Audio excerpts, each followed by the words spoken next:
ড্যাফোডিলের সঙ্গে সংঘর্ষে ধ্বংসস্তূপ সিটি ইউনিভার্সিটি, ক্লাস পরীক্ষা বন্ধ ঘোষণা, ক্ষতিপূরণের আশ্বাস। আমরা ক্ষতির সম্মুখীন হয়েছি, ইনস্পাইট অফ দ্যাট আমরা চাইছি না তাদের সাথে ভালো সম্পর্ক হবে এবং ওনারা আশ্বস্ত করছেন যে আমরা যা ক্ষতিপূরণ হয় এটা রিজনেবল এটা এস্টিমেট করে আমাদেরকে দিবেন। ফ্যাসিবাদ বিরোধীদের নিয়ে বৃহৎ জোট করতে চায় বিএনপি, বললেন সালাউদ্দিন। যুবদলের 47তম প্রতিষ্ঠাবার্ষিকী উদযাপন। এ সরকারের মেয়াদেই জুলাই হত্যাকাণ্ডের রায় চায় মানুষ, জানালেন জামায়াত আমির। ক্ষমতায় গেলে কমানো হবে নারীদের কর্মঘণ্টা। আগামী নির্বাচনে ভোট কেন্দ্র বাড়ছে 611টি, চূড়ান্ত সংখ্যা 42,761টি। এনসিপির প্রতীক নিয়ে আগের অবস্থানে ইসি। নির্বাচন কমিশন যেটা বলেছে যে তারা স্ববিবেচনায় নিজের একটা প্রতীক বরাদ্দ করে দেবে, সেটাই হচ্ছে এখনকার পর্যন্ত অবস্থান। মেট্রো রেল যোগাযোগ স্বাভাবিক, ত্রুটি চিহ্নিত না করে চলাচলে ঝুঁকি দেখছেন বিশেষজ্ঞরা। সবকিছু খতিয়ে দেখার তাগিদ। বাংলাদেশ পাকিস্তান অর্থনৈতিক কমিশনের বৈঠক। পাট, কৃষিপণ্য ও ওষুধ নিতে চায় ইসলামাবাদ, বিএসটিআই এর সঙ্গে চুক্তি। এবং চট্টগ্রামের প্রথম টি20তে টস জিতে ব্যাট করছে ওয়েস্ট ইন্ডিজ। বাংলাদেশের বিপক্ষে বড় সংগ্রহের পথে ক্যারিবীয়রা। এই অবস্থায় পড়তে না চাইলে ব্যবহার করুন রেইনবো ড্যাম প্রোটেক্টর। ইলাস্টোমের ইমালশন থাকায় দেয়াল থাকে damp proof Rainbow Paints, colour of joy. দর্শক, আমন্ত্রণ সংবাদ সন্ধ্যায়। শুনছিলেন শিরোনামগুলো, সঙ্গে রয়েছে আমি তানজিয়া জুথি। সাভারের ড্যাফোডিল শিক্ষার্থীদের সঙ্গে সংঘর্ষের জেরে সিটি ইউনিভার্সিটির ক্লাস পরীক্ষা বন্ধ ঘোষণা করা হয়েছে। সংঘর্ষের ঘটনায় আইনশৃঙ্খলা বাহিনীর কোনো সহযোগিতা না পাওয়ার অভিযোগ করেছেন সিটি ইউনিভার্সিটির উপাচার্য। জানান, এ ঘটনায় ক্ষয়ক্ষতির পরিমাণ 25 থেকে 30 কোটি টাকা। ক্ষতিপূরণের আশ্বাস দিয়েছে ড্যাফোডিল বিশ্ববিদ্যালয় প্রশাসন। এ বিষয়ে আরও জানাচ্ছেন আমাদের সহকর্মী শাহাদাত নিশাত। বিশ্ববিদ্যালয়ের প্রশাসনিক ভবনে ছড়িয়ে ছিটিয়ে আছে কাচের টুকরো আর ভাঙা আসবাবপত্র। পুরো অচলাবস্থা ভবন জুড়ে। ভাঙচুর ও অগ্নিসংযোগ করা হয় 15টি গাড়িতে। তুচ্ছ ঘটনাকে কেন্দ্র করে সাভারের ড্যাফোডিল বিশ্ববিদ্যালয়ের শিক্ষার্থীদের সঙ্গে সংঘর্ষে এমন ভয়াবহ অবস্থা সিটি ইউনিভার্সিটির। সংঘর্ষ থামলেও বিশ্ববিদ্যালয় দুটিতে এখনো থমথম অবস্থা। বন্ধ ঘোষণা করা হয়েছে সিটি ইউনিভার্সিটির ক্লাস পরীক্ষা। ওরা ড্রোন দিয়ে পর্যবেক্ষণ করে তারপর আমাদের বাসের উপর হামলা করছে। রিসেন্টলি আমাদের বাসের থেকে আমাদের বাস দেওয়া হয়েছে, 5টা বাস দিছে, 5টা বাসই তারা আগুন ধরাই দিছে। এ অবস্থায় সোমবার সকালে সিটি ইউনিভার্সিটি পরিদর্শনে আসেন ড্যাফোডিল বিশ্ববিদ্যালয় প্রশাসন। দুঃখ প্রকাশ করে ক্ষতিপূরণের আশ্বাস দেন তারা। এর সাথে যদি আমাদের ছাত্র ড্যাফোডিল বিশ্ববিদ্যালয়ের ছাত্রের বাইরে যদি কেউ জড়িত থাকে, আমাদের বিশ্ববিদ্যালয়ের নিয়ম অনুযায়ী তাদের বিরুদ্ধে অবশ্যই আইনানুগ ব্যবস্থা গ্রহণ করা হবে। এত বড় ঘটনায় আইনশৃঙ্খলা বাহিনীর কোনো সহযোগিতা না পেয়ে হতাশ সিটি ইউনিভার্সিটির ভিসি। জানান, এই ঘটনায় ক্ষতি হয়েছে 25 থেকে 30 কোটি টাকার। রাত থেকে আমরা চেষ্টা করছি, আমি মানলাম, কিন্তু সকাল থেকে যদি আমার সাংবাদিক ভাইরা এই কষ্ট করে এখানে আসতে পারে, তাহলে হয় নট একটা আইন শৃঙ্খলার মধ্যে শুধু এসবির এক ম্যাডাম এসআই ম্যাডাম আসছে, আর কিন্তু কেউ আসেনি কেন? এদিকে বিকেলে দুই বিশ্ববিদ্যালয়ের প্রতিনিধি দলের সঙ্গে ইউজিসির বৈঠকে ড্যাফোডিল বিশ্ববিদ্যালয়ের আটক বাকি 11 শিক্ষার্থীকে ছেড়ে দেওয়া হয় বলে জানান সিটি বিশ্ববিদ্যালয়ের রেজিস্ট্রার। যদি আমরা তাদের সাথে একটা হিসে যাই তাহলে এটা হয়তো আমাদের ওই বন্ডিংটা থাকবে না, তাই না? যদি আমাদের অনেক লট অফ এখানে আমরা ডিপ্রাইভ বা আমরা ক্ষতির সম্মুখীন হয়েছি, ইনস্পাইট অফ দ্যাট আমরা চাইছি না তাদের সাথে ভালো সম্পর্ক হবে এবং ওনারা আশ্বস্ত করছেন যে আমরা যা ক্ষতিপূরণ হয় এটা রিজনেবল এটা এস্টিমেট করে আমাদেরকে দিবেন। রোববার সন্ধ্যায় দুই বিশ্ববিদ্যালয়ের শিক্ষার্থীদের কথা কাটাকাটির জেরে শুরু হয় সংঘর্ষ। প্রায় 7 ঘন্টার সংঘর্ষে রণক্ষেত্রে পরিণত হয় আশুলিয়ার বিরুলি এলাকা। শাহাদাত নিশাত, দেশ টিভি, ঢাকা।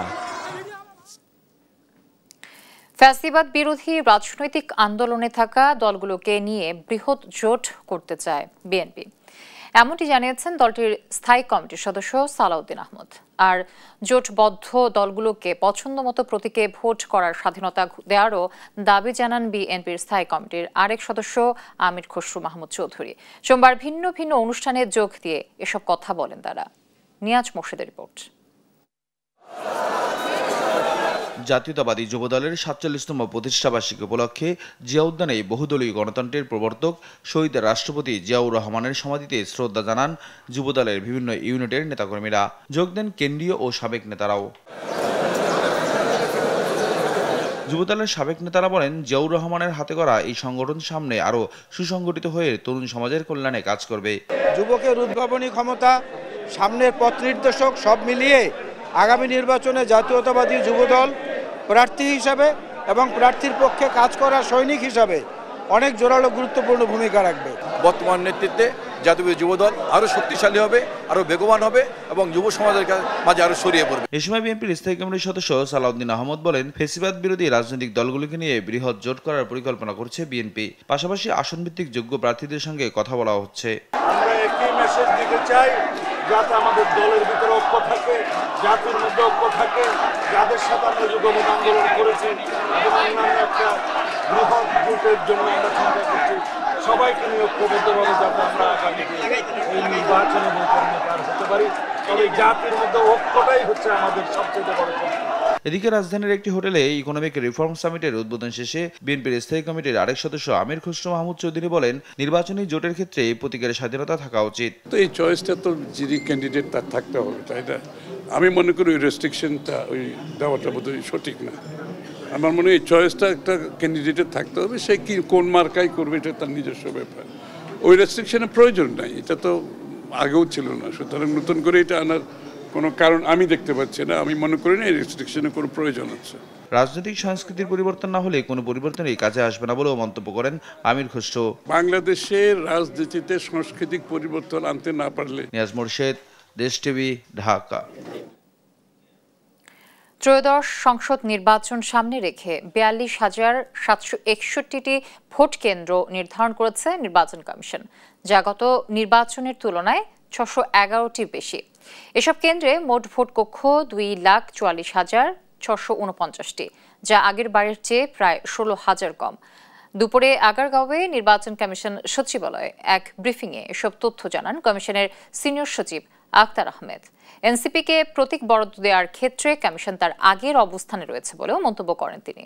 জুনায়েদ আল হাবিবের প্রতিবেদন জানাচ্ছেন নাইম আফসান। ত্রয়োদশ জাতীয় সংসদ নির্বাচন উপলক্ষে ৬৪টি জেলায় ৩০০ আসনে চূড়ান্ত ভোট কেন্দ্রের সংখ্যা প্রকাশ করেছে নির্বাচন কমিশন। সোমবার দুপুরে এক ব্রিফিংয়ে ইসি সচিব আক্তার আহমেদ জানান, আগামী নির্বাচনে ৪২,৭৬১টি ভোট কেন্দ্র নির্ধারণ করেছে নির্বাচন কমিশন, যা আগের বারের চেয়ে ৬১১টি বেশি। ৬৪টা জেলার ৩০০ কনস্টিটিউয়েন্সির ভোট কেন্দ্রের সংখ্যা ৪২,৭৬১। এসব কেন্দ্রে পুরুষদের জন্য ১,১৫,১৩৭টি এবং নারীদের জন্য ১,২৯,৬০২টি ভোট কেন্দ্র থাকবে, যা গতবারের চেয়ে প্রায় ১৬,০০০ কম। কক্ষের সংখ্যা হচ্ছে পুরুষদের জন্য ১,১৫,১৩৭ আর মহিলাদের জন্য ১,২৯,৬০২। এনসিপির প্রতীক ইস্যুতে ইসি সচিব জানান, তফসিলে না থাকায় শাপলা পাচ্ছে না তারা। এছাড়া নতুন প্রতীকের আবেদন না করায় কমিশন নিজস্ব বিবেচনায় দলটিকে ভিন্ন প্রতীক বরাদ্দ দেবে বলেও জানান তিনি। আইনগতভাবে তফসিলে না থাকার কারণে দেওয়া হয়নি। এখন এটাই হচ্ছে আমরা আগাগোড়াই বলে আসছি।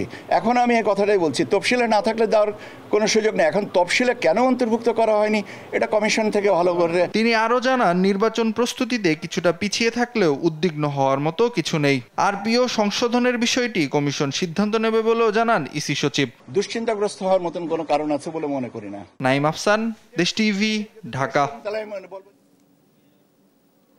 বর্তমান সরকারের মেয়াদী জুলাই গণহত্যার বিচার দেখতে চায় মানুষ।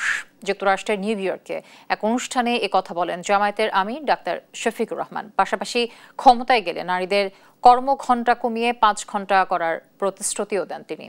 জামায়াত নেতা কর্মীদের হত্যা করতে ২০০০ সালের ২৮ অক্টোবর আওয়ামী লীগ লঠ্ঠি বৈঠার আন্দোলন করে বলে জানান দলটির ঢাকা মহানগরীর দক্ষিণের নেতারা। বিস্তারিত ফজলা আদিত্যের রিপোর্টে।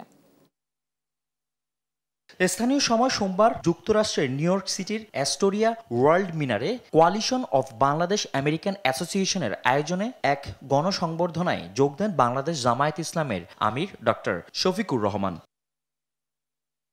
তিনি বলেন, বাংলাদেশ সরকারের মেয়াদ শেষ হওয়ার আগে জুলাই হত্যাকাণ্ডের দৃশ্যমান রায় দেখতে চায় বাংলাদেশের মানুষ। পাশাপাশি বাংলাদেশ জামায়াত ইসলামী ক্ষমতায় গেলে নারীদের কর্মঘণ্টা ৮ ঘণ্টা থেকে কমিয়ে ৫ ঘণ্টায় করা হবে।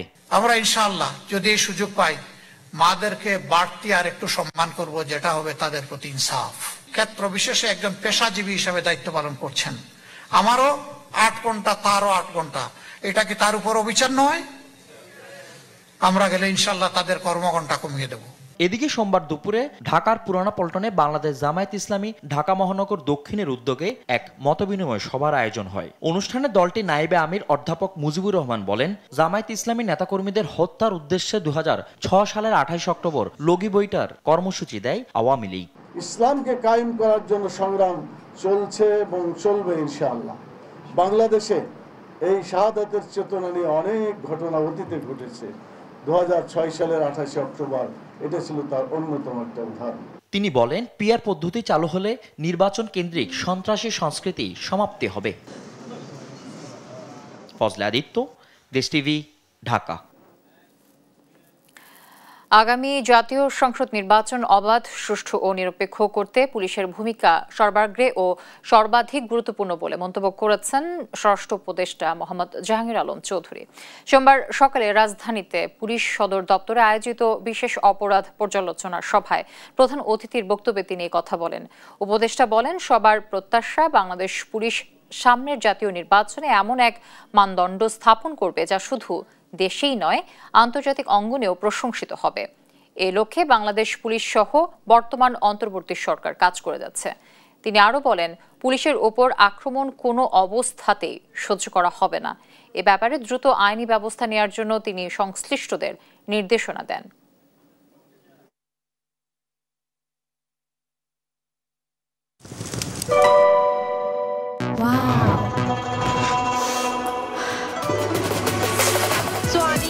Thailand. Time for Thailand. Time for Tom Yum. Introducing Doodles. Tom Yum Shrimp Noodles. Doodles খান নাই তো noodles খান নাই। আপনারা দেখছেন সংবাদ সন্ধ্যা। 24 ঘন্টা অপেক্ষার পর সচল হয়েছে মেট্রো রেল, স্বস্তি ফিরেছে জনমনে। তীব্রতা কমেছে যানজটের। এর আগে ঘন্টার পর ঘন্টা রাস্তায় অপেক্ষা করেও যানবাহনে উঠতে পারেনি অসংখ্য যাত্রী। আরো জানাচ্ছেন জান্নাতুল মোহনা। মতিঝিলে ট্রেন চালু আছে স্বাভাবিকভাবে, মতিঝিলে গেলে যেতে পারেন আপনারা। এই চিত্র রাজধানীর আগারগাঁও মেট্রো স্টেশনের। মাইকে অ্যানাউন্স শুনে যাত্রীরা ছুটছেন মেট্রো রেলের উদ্দেশ্যে। আজকে আমার ফাইনাল এক্সাম, তো কোনোভাবেই যাওয়া পসিবল ছিল না আজকে। এখন অনেক ভালো লাগতেছে আর কি, রিলিফ ফিল হচ্ছে। ফার্মগেটে মেট্রো লাইনের বিয়ারিং প্যাড খুলে পথচারীর মৃত্যুর ঘটনায় বন্ধ রাখা হয় শাহবাগ থেকে আগারগাঁও পর্যন্ত মেট্রো চলাচল। এতে বিপাকে পড়েন যাত্রীরা। যানজটে স্থবির হয়ে পড়ে পুরো রাজধানী। আগারগাঁওয়ে এসে হেঁটে, ভ্যান, পিকআপ কিংবা সিএনজিতে গন্তব্যে যাত্রা করেন অনেকে। আবার ঘন্টার পর ঘন্টা দাঁড়িয়ে থেকেও অনেকে উঠতে পারেননি কোনো যানবাহনে। আমি সচিবালয় যাওয়ার জন্য বের হয়েছি সকাল 9টা থেকে। এখানে দাঁড়ানো, বাসে যে যাবো তারও কোনো স্কোপ নেই। এই জন্য এখানে এখনো দাঁড়িয়ে, তাই অফিসটাকে ক্যান্সেল করে বাসায় চলে যেতে হবে। পুরুষ মানুষই তো উঠতে পারছে না, এখন আমরা বাচ্চা নিয়ে কিভাবে উঠবো? খুবই বাজে অবস্থা। মেট্রো চালু না থাকার কারণে তো দেখতেছি রাস্তাঘাটের কি একটা অবস্থা। মঙ্গলবার 11টার দিকে আবারও পুরোপুরি চালু হয় মেট্রো রেল। দীর্ঘ অপেক্ষা শেষে আনন্দে ছুটে চলে যাত্রীরা। হ্যাঁ, খুশি, আমি যাইতে পারবো সহজে। একদিনে মানুষ বুঝে গেছে যে আসলে মেট্রো রেলের প্রয়োজনীয়তাটা কতটুকু ছিল। যানজটের কারণে পুরো বাসের মধ্যে আমি আটকে গেছি, যার কারণে এখন যেতে যাচ্ছে, এখন একটু স্বস্তির নিঃশ্বাস ফেললাম আর কি। প্রায় 24 ঘন্টা পর পুরোপুরি সচল মেট্রো রেল।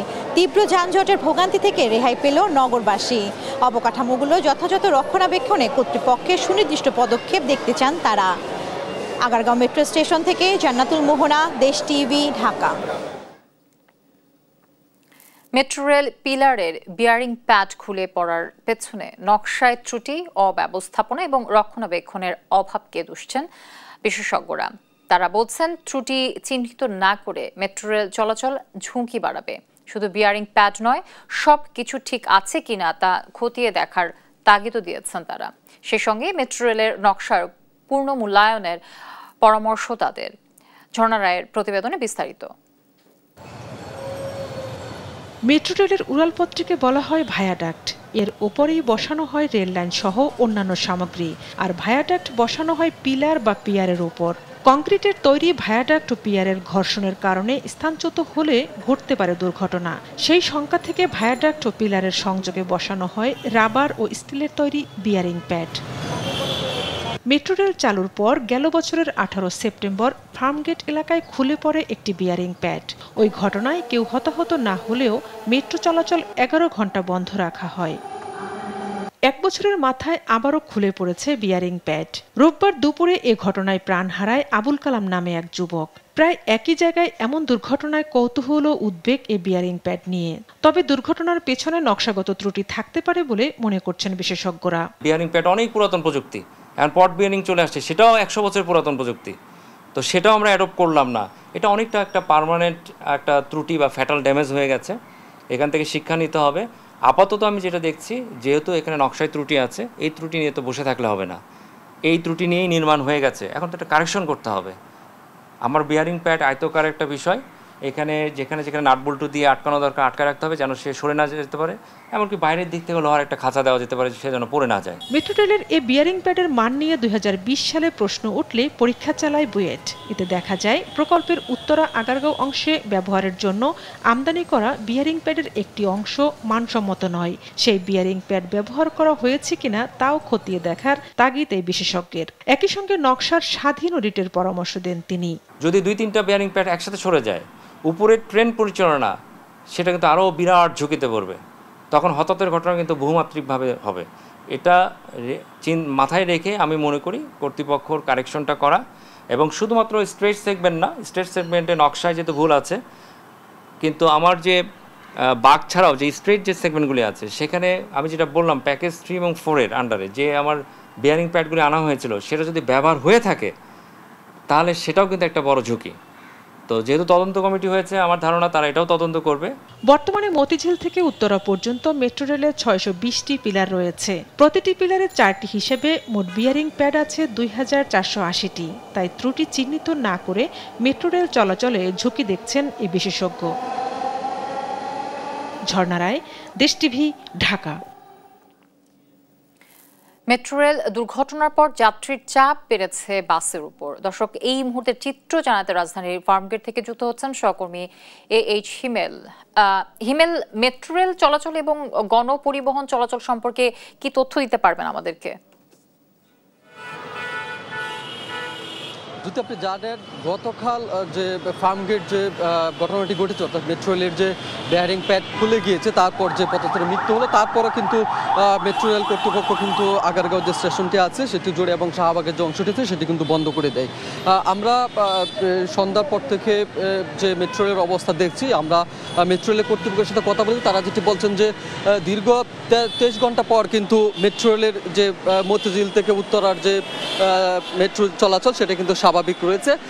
এবং তারা যেটি বলছেন যে যেহেতু একটি দুর্ঘটনা ঘটেছে এবং সেই কারণে আপাতত মেট্রো রেলের যে গতি সেই গতি কিন্তু কিছুটা ধীর গতিতে রয়েছে, তারা পর্যায়ক্রমে কিন্তু গতি স্বাভাবিক পর্যায়ে নিয়ে আসবেন।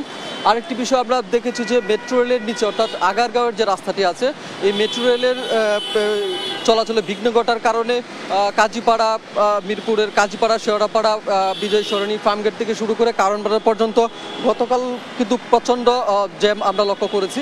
আজ সকাল পর্যন্ত কিন্তু জ্যাম ছিল। আজ সকাল 11টার পর যখন মেট্রো রেল চালু করা হয় তারপর থেকে কিন্তু আমরা আসলে এখানকার যে যানজটের বিষয়টি ছিল, জনদুর্ভোগের বিষয়টি কিন্তু কমে এসেছে। অর্থাৎ রাস্তার যে যানবাহনগুলো আছে সেগুলো কিন্তু স্বাভাবিক গতিতেই চলছে। অর্থাৎ সিগন্যালে যে গাড়িগুলো এসে দাঁড়ায় সে পরিমাণ রাস্তায় যে জ্যাম হয় অর্থাৎ সেটি কিন্তু লক্ষ্য করা যাচ্ছে, কিন্তু অন্যথায় কিন্তু রাস্তায় তেমন যানজট কিন্তু আজ আমরা এ পর্যন্ত লক্ষ্য করতে পারছি না।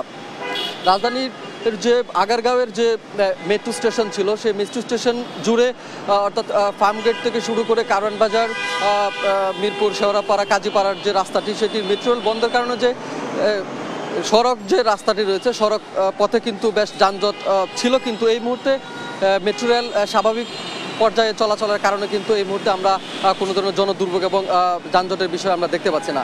রাজধানী আগারগাঁও মেট্রো স্টেশন থেকে আমার কাছে এই ছিল সর্বশেষ তথ্য। বাংলাদেশ থেকে অধিক পরিমাণে পাট, কৃষিপণ্য ও ওষুধ আমদানি করতে চায় পাকিস্তান। জ্বালানি সংকট নিরসনেও হতে পারে দুই দেশের যৌথ উদ্যোগ।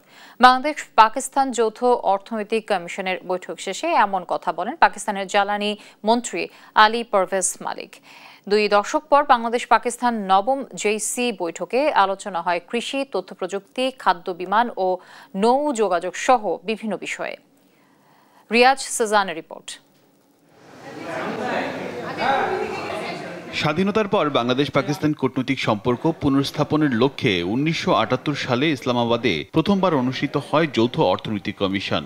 সবশেষ 2005-এর পর রাজনৈতিক টানাপোড়েনে বন্ধ ছিল বাণিজ্যিক সম্প্রসারণের এই উদ্যোগ। দীর্ঘ 20 বছর পর ঢাকায় নবমবারের মতো বাংলাদেশ পাকিস্তান যৌথ অর্থনৈতিক কমিশনের বৈঠক হয় সোমবার। অর্থ উপদেষ্টা ডক্টর সালেউদ্দিন আহমেদের নেতৃত্বে 15 সদস্যের প্রতিনিধি দল এবং পাকিস্তানের জ্বালানি মন্ত্রী আলী পারভেজ মালিকের নেতৃত্বে 14 সদস্যের প্রতিনিধি দল অংশ নেয় এই আলোচনায়, যেখানে দুই দেশের সম্পর্কের উন্নয়নের পাশাপাশি গুরুত্ব পায় সার্ককে আরও গতিশীল করার বিষয়। নট অনলি বায়োলেটারাল, দুইটা দেশ না, আমরা রিজিওনাল ইস্যুতেও যেতে চাই, খুব ভেরি ইম্পর্টেন্ট। দুইটা দেশ, কিন্তু এই দেশে এই সাউথ এশিয়াতে আরও অন্যান্য দেশ আছে, আমরা যদি এইরকমভাবে কোঅপারেট করতে পারি সবার জন্য বেটার হবে। আলোচনায় উঠে আসে বাংলাদেশের সঙ্গে সরাসরি বিমান ও নৌ যোগাযোগের বিষয়, সেই সঙ্গে কৃষি, তথ্য প্রযুক্তি, খাদ্য, শিক্ষা ও জ্বালানি সহ দ্বিপক্ষীয় সহযোগিতার নানা বিষয়। আমরা কৃষি, ট্রেড, কমার্স, আইটি, মোটামুটি যেগুলো আমরা এগ্রি করেছি সবগুলো কিন্তু দুটা দেশের জন্য, দুটি দেশের মানুষের জন্য উপকার হবে। বিমান যোগাযোগ, শিপিং, সে সব হয়েছে, আপনারা দেখতে পারবেন। এবং নিটিগ্রিটি আপনার আরও ডিটেল ইস্যু করার জন্য ফোকাল পয়েন্ট থাকবে যাদের মিনিস্ট্রি। এই সময় বাংলাদেশ পাকিস্তানের বাণিজ্য ঘাটতি দূর করতে অধিক পরিমাণে পাটজাত পণ্য, ওষুধ, কৃষি পণ্য আমদানি করার কথা বলেন পাকিস্তানের জ্বালানি মন্ত্রী।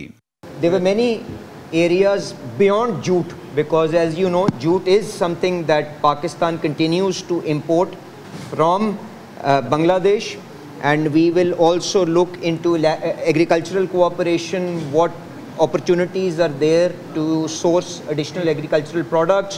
Pharmaceutical was also discussed. বৈঠকে পাকিস্তানের PH এর সঙ্গে বাংলাদেশের BSTI এর মধ্যে একটি সমঝোতা চুক্তি স্বাক্ষর হয়েছে, যেখানে বলা হয় BSTI অনুমোদিত যে কোনো হালাল পণ্য পাকিস্তানে রপ্তানি করা যাবে। রিয়াদ সেজান, দেশ টিভি, ঢাকা। জুলাই আন্দোলন ঘিরে দায়ের করা ভুয়া মামলায় প্রমাণ না মেলায় 372 জনকে অব্যাহতি দিয়েছে চূড়ান্ত প্রতিবেদন দাখিল করেছে পুলিশ। অব্যাহতির প্রক্রিয়ায় আছে নির্দোষ আরও 251 জন। সোমবার আপিল বিভাগে একক জামিন শুনানিতে এই প্রতিবেদন দিয়েছে রাষ্ট্রপক্ষ। এদিকে জুলাই গণ অভ্যুত্থানে রাজধানীর রামপুরায় ছাদের কার্নিশে ঝুলে থাকা ব্যক্তিকে গুলি ও 2 জনকে হত্যা মামলায় দ্বিতীয় দিনের সাক্ষ্য গ্রহণ হয়। সাক্ষ্য দেন গুলিবিদ্ধ শিশু বাসিদ খান মুসার বাবা মুস্তাফিজুর রহমান। এছাড়া আওয়ামী লীগ নেতা মাহবুবুল আলম হানিফ সহ 4 জনের বিরুদ্ধে অভিযোগ গঠন করে বিচার শুরুর আবেদনও করেছে রাষ্ট্রপক্ষ। এ নিয়ে আগামীকাল শুনানির কথা রয়েছে। ডেঙ্গু জ্বরে আক্রান্ত হয়ে ডেঙ্গুতে একদিনে 6 জনের মৃত্যু হয়েছে। এ সময় নতুন করে আরও 983 জন ডেঙ্গুতে আক্রান্ত হয়ে হাসপাতালে ভর্তি হয়েছেন। সোমবার স্বাস্থ্য অধিদপ্তরের হেলথ ইমার্জেন্সি অপারেশন সেন্টার ও কন্ট্রোল রুম থেকে পাঠানো বিজ্ঞপ্তিতে এ তথ্য জানানো হয়। বিজ্ঞপ্তিতে বলা হয়, গত 24 ঘন্টায় ডেঙ্গু আক্রান্ত হয়ে হাসপাতালে ভর্তি রোগীর মধ্যে বরিশাল বিভাগে 141 জন, চট্টগ্রাম বিভাগে 111 জন, ঢাকা বিভাগে 171 জন, ঢাকা উত্তর সিটি কর্পোরেশনের 227 জন, ঢাকা দক্ষিণ সিটি কর্পোরেশনের 133 জন, খুলনা বিভাগে 62 জন এবং ময়মনসিংহ বিভাগে 41 জন রয়েছেন। সাবেক প্রধানমন্ত্রী শেখ হাসিনার প্রেস সেক্রেটারি নাইমুল ইসলাম খানের বিরুদ্ধে মামলার সিদ্ধান্ত নিয়েছে দুর্নীতি দমন কমিশন দুদক। সম্পদের হিসেবে যে করা চিঠির কোনো উত্তর না পেয়ে নাইমুল ইসলাম ও তার স্ত্রী নাসিমা খান মন্টির বিরুদ্ধে এই নন সাবমিশন মামলার সিদ্ধান্ত হয়। সোমবার দুপুরে রাজধানীর সেগুনবাগিচায় দুদক কার্যালয়ে এ তথ্য জানান সংস্থাটির জনসংযোগ কর্মকর্তা আক্তারুল ইসলাম। এছাড়া নিয়োগ জালিয়াতির অভিযোগে কৃষি সম্প্রসারণ অধিদপ্তরের সাবেক মহাপরিচালক রফিকুল ইসলাম মণ্ডল সহ 44 জনের বিরুদ্ধে দুদকের মামলার অনুমোদন দেওয়া হয়েছে বলেও জানিয়েছে সংস্থাটি।